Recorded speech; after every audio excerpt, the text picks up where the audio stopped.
So, heute machen wir mal was Besonderes. Ich habe hier schon das Mainboard ausgebaut. In diesem Fall geht es darum, der BIOS-Chip ist verflasht und muss getauscht werden. Der Laptop ist relativ hochwertig, man sieht es schon an der Kühlung. Das ist ein Asus Gamer Laptop G74SX mit 3D-Display. Neupreis knapp 3000 Euro mit SSDs. Ja, wie erkennt man den BIOS-Chip? BIOS-Chips sind seit ein paar Jahren nur noch seriell angebunden, sprich es sind sehr, sehr kleine Bauteile mit nur noch 8 Anschlüssen. Man nennt diese speziellen Flash SPI-Flash.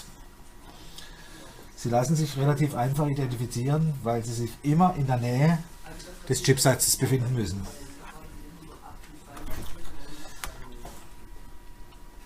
Der Chipsatz ist hier und wie man hier erkennen kann, ist das einzige 8-polige IC in dem Bereich. Zusätzlich sind SPI-Flashes in der Regel im 200 mm Gehäuse, sprich der Abstand der Lötpads beträgt 200 mm oder sind es 10 mm Abstand. Im Gegensatz zu Standard 8-poligen ICs, die im 150 mm Gehäuse sind, wie man hier zum Beispiel erkennen kann. Hier, das ist 150 mm, 200 mm. Von daher gesehen ist die Identifizierung relativ einfach. Zur Sicherheit kontrollieren wir das auch nochmal anhand der Bezeichnung.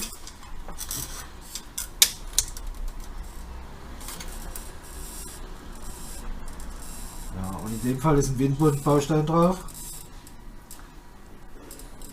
mit 8 Megabit.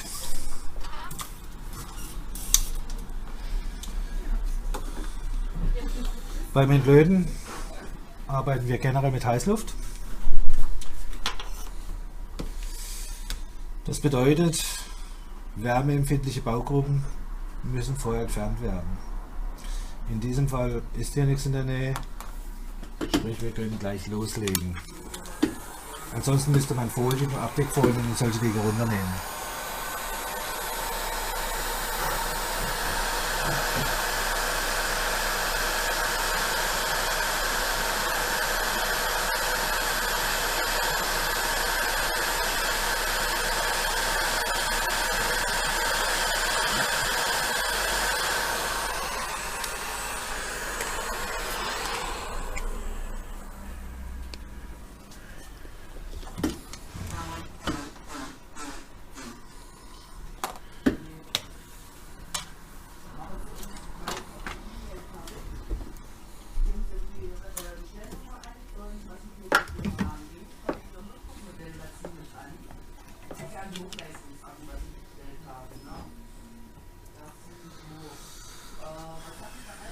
Wichtig bei allen Halbleitern, man muss auf die Pin 1 Markierung achten.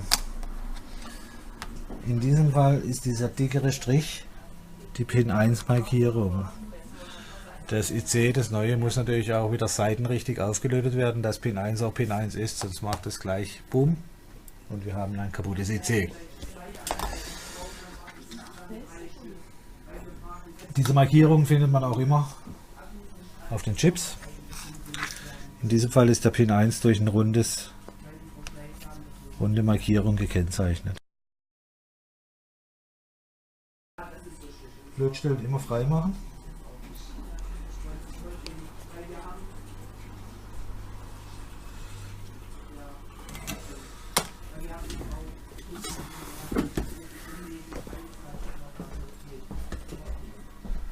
Und reinigen.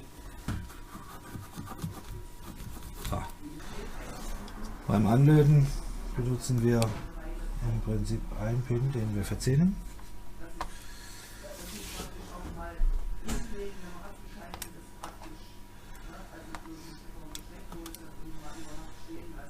IC ansetzen.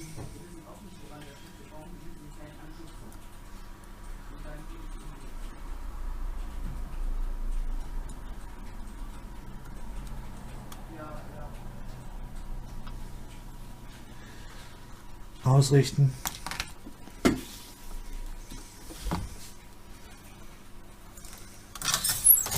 Und dann mit der Lupe einfach die Pins verbilden.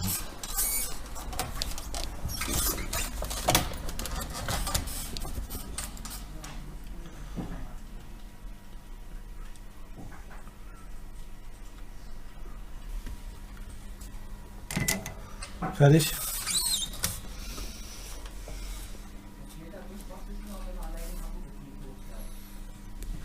Das war's. Nach der erfolgreichen Reparatur des BIOS-Chips ist das Gerät wieder lauffähig. Auch das Netzwerk wird erkannt.